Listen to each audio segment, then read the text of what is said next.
So I want to talk a little bit more about personal divergence, the vibrational divergence between myself and the world around me, and I think other people are going through it too. And it relates to an earlier video I did, which I'll link to up there, where I ask, why are so many businesses expanding when we're in decline? And I got to thinking about a pizza shop that I forgot about. There's another pizza shop going to go in my town. Now, my town had 2 mom and pop pizza shops. One was like a bar and grill type place, and the other one's just a pizza and subs place. And they both do pretty good food. And then a Domino's came to town, and people cheered that because their pizza's less expensive. If all you want is the basic pizza experience, like getting like a one-topping pizza is like $10 or $11, like for a large. It's I don't know how they make money there, but they do. And now, of course, we got another mom and pop expanding into our town. There's another one in the neighboring town, and I think that's amazing. That there's so many people who are very business savvy, but like seem to have no clue that we're a country in decline. In rapid decline.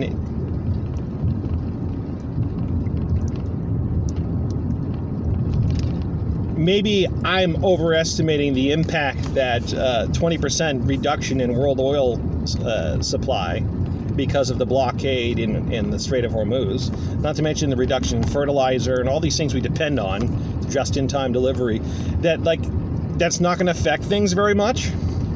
I mean, fuel's already getting expensive. And if you had, maybe they're not there to serve like working class people who can afford to eat out, once a month or something, right? Maybe they're interested in serving wealthier clients, and maybe there's enough wealthier clients to do that, right? People who eat out, once or twice a week, whatever, right? Maybe they're there to serve the tourists who always have money, right? Because you're not going to travel unless you got money. So, and that could be what it is. But I look at other things too, like people improving their properties. There's all this landscaping they're doing. You got those timbers in there, and the crushed stone, and the arches, and the ornamental plants, and this, that, and the other thing. Unlike rental properties, for example. I recently helped someone with a rental property do something. And I'm not knocking what they want. I'm not personally picking on them, okay? So I'm just using an example. I find it interesting that so many people still want to engage in that sort of decorative property maintenance and upgrades, and they're not sinking money into, like, I don't know, putting a pump well in the backyard. Like, if you have money for all that improvement, you probably could put a well in your backyard, so if the electricity fails, you can pump water. Maybe a rain collection system of some sort. Maybe I don't know, like, I don't know what people are putting aside for emergency food or anything like that, or emergency garden tools or whatnot. I would just, if I had money to burn, and maybe that's where my bias comes from, that since I don't have much money, I'm one thinking about my vulnerabilities all the more, because I can't buy my way out of a crisis, right? I'm thinking about the fact that bird feed, for example, is just going to get more expensive. So how am I going to feed my quail? I should probably start growing some. So I ordered some seeds, and I'm going to try to learn how to grow these crops. And it's hard. I couldn't find anyone to do it. I'm going to make one last pitch online. Like, look, this is what I want to plant, and this is why I want to plant. I was soft settling it. I don't want anyone to reject me because I think I'm paranoid. But again, my bias is I don't have much money. Their bias is they have plenty. And maybe somewhere in between that is the actual economic threat. I think it's amazing that, we're a country we've done so well, but we rely on just-in-time delivery of things like fertilizer, right? Massive monocropping powered by fertilizers produced by, petroleum. The machine's great when it works, and it sucks when it doesn't. And here I am, like other people are expanding, and here I am finding ways to contract in a way that makes me more resilient. And again, that could be biased by the fact that I don't have much money. Let's say that the price of a case of bottled water, let's say you're getting like, I don't know, 24 of those 20-ounce bottles for like $20 or $30 or $40 or $50. If you have a lot of money and you need water, you can probably buy your way out of a pinch. Now, other people will have to go without, or they're going to have to find improvised solutions, such as catching rainwater or purifying, river water or whatever. But if you have enough money, you can buy your way out of a lot of problems. Even if there's a shortage, hey, there's one case of water, well, you can outbid everyone else, hypothetically, right, and get the water. So, and having all this material abundance of just about everything, like, people are accustomed to be able to just buy their way out of a problem. Even people who don't have much money. I mean, my car breaks down, I pay someone to fix it. But what if there is no one around to fix it? No one around here. No, a rich person, and not necessarily rich, just richer, right? A richer person could be able to cast around and find someone to drive even a couple 100 miles to pick up the car, take it back to their shop and fix it. Well, I can't do that, right? I'd be forced to learn how to fix it or just go without. So for those things within my control, such as, okay, how do I adapt to fuel prices? Well, try to plan my trips more, which I'm not doing a very good job at, but I'm working on it. When it comes to lawn mowing, well, I got myself a scythe. I better get that up and running and using it and practicing with it so I can mow grass without a lawnmower.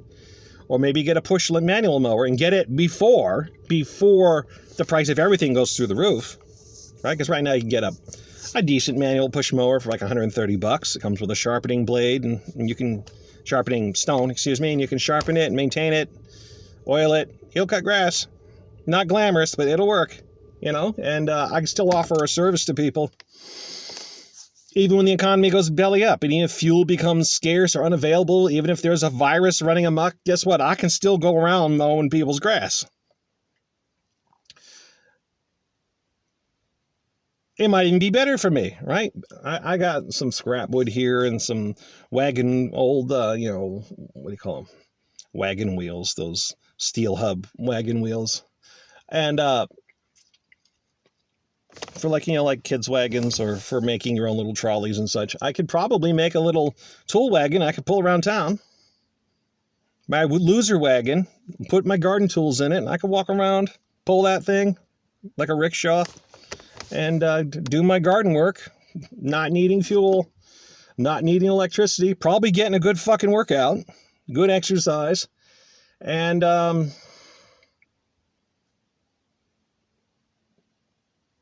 I could still be useful. I hope it doesn't come down to that. I hope it doesn't come down to the fact that all the restaurants are closed again and, there's no work and whatever, we're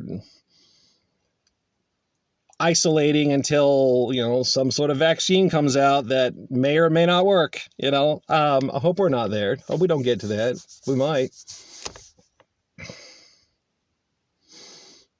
I guess I'm really down on myself because I can't buy my way out of problems. I have to take the cheap, improvised, quote unquote loser solution.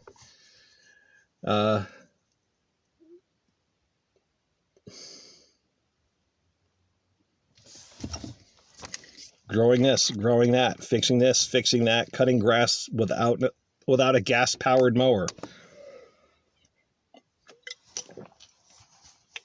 That does appear to be the way we're going.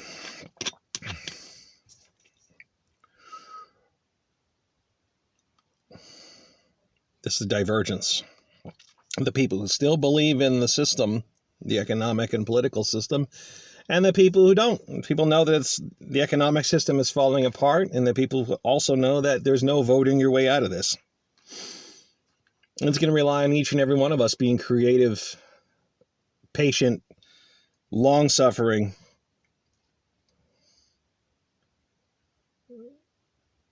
hopefully enough people with that attitude working together.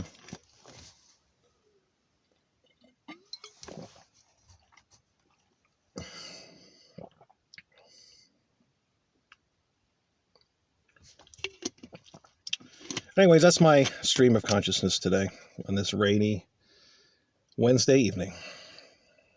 Thanks for watching.